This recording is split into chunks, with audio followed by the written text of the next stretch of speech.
Sanford Prismacolor pencils that I got. Beautiful. Artwork is amazing. And then this is what I got. So I show you in the video coming up, me opening up the box that I just got. Before that though, I want to look in here. So a while back I put all of these Prismacolor Berol pencils that I had into this binder. I just wanted to take a quick look so you can see how I've got these stored. Now these Prismacolors I just got in this box, I'm just going to leave in that box just to kind of preserve them and preserve the box, because I think the box is just as valuable as anything else. I do have some of the metallics in here. So I didn't have, you'll see coming up how I swatched these out, the new ones I just got. I've not swatched these. You can see I've got some in here that haven't even been sharpened. And some of these in here might even be older. This is from the 90s, so they called this the 90s color set on the cover. So I don't know if I've got that neon yellow. Doesn't look like it in here. I've got some other Prismacolor pencils in some different cases. So I've been collecting these for maybe about 15 years now. So I've got room in here for some more. So I'm going through my Puzzle Bee cases that I might use for something else that I did have my Prismas stored in. I've been going through those to see what I've got in there. And these short ones are just as valuable as anything else. So I don't see the neon yellow right off. Look at that one's got a price on it, 79 cents. So right away here. So I'm just kind of showing you where I'm at with my collection. I love them. I'm going to use them. And yeah. So watch the next part of this where I open up the box that I got these pencils in, this set and the other set that was unopened. And after I swatched them out.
they're a little bit drier than the Prismacolor. I think there's a good core there, so you can see there's a good core.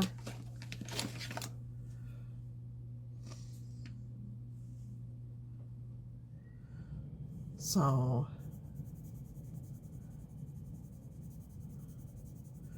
but they're just not as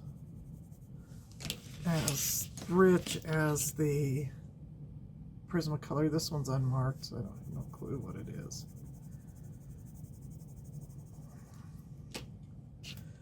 There's some old Crayola, so you can see, look at the core on this older Crayola. Look at how big that is. But it's still a very dry, very, very, very dry pencil. This one is a pedigree. Not too bad. Just after using the Prismacolor, it's just total difference. So maybe this is a little bit, I mean, I wouldn't know why this person had these in their collection with Prismacolor, but when I saw how many were in there, I was like, oh, there's a, for these all to go in here, there's a lot of the Prismas that are missing. This is just a graphite pencil. This is another Crayola Violet. So even though the cores on these are really big, I mean pretty big compared to today's Crayola, they're just not as smooth going on. This is a pedigree. Well, that doesn't feel too bad. That's kind of a nice blue too. Crayola is pretty dry. Yeah, so that's what came out of the box. I'm really excited by my find there, and I think I'm gonna work on a little abstract colored pencil drawing today, and use these pencils a little bit. These I'll put with, I have some newer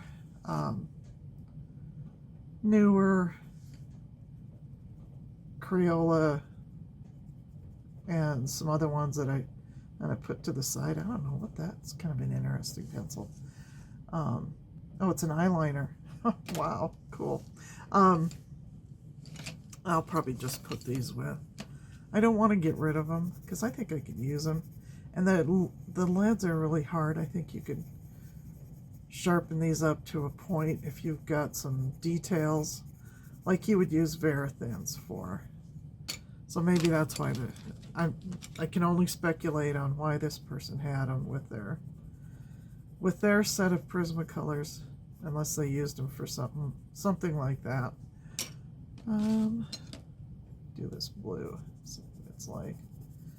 Again, just a little bit drier, a little bit harder. And I've got to say on these Prismacolor pencils too, not one single lead broke. I didn't sharpen them. I think I only sharpened one or two. I used this sharpener here, that's daily sharpener, and it does a beautiful job. So I feel lost if I don't have it wherever I'm working with colored pencils at. So that's what I spent my morning doing.